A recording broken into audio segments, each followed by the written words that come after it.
Chili has become absolutely ubiquitous these days. It's everywhere. Hell, they even have contests where individuals compete for Chili Master, something equally as trite.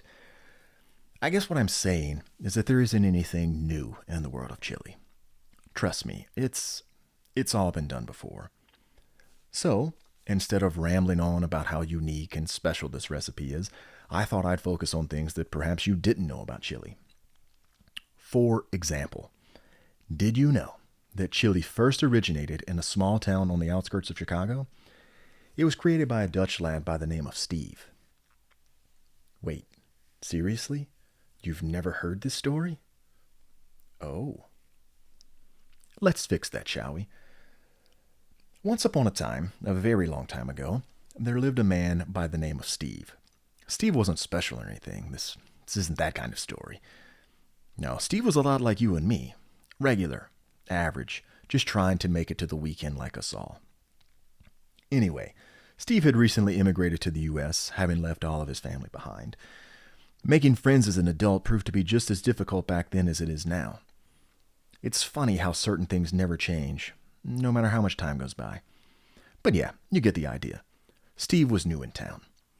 He'd been living in the area for about a month and still hadn't made any friends despite all of his efforts.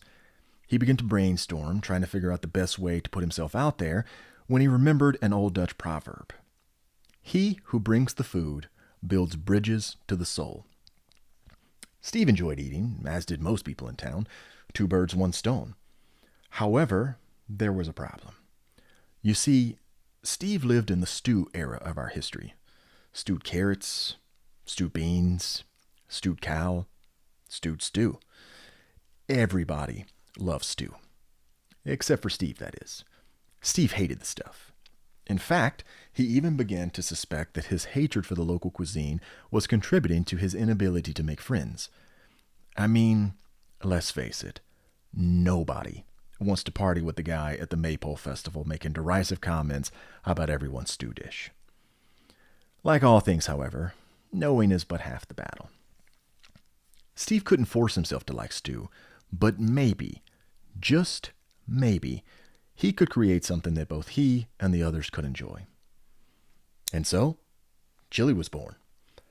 The name, of course, derives from the word chili, which was Steve's subtle way of reminding everybody how he'd been treated prior to him bringing this new cuisine to festivals.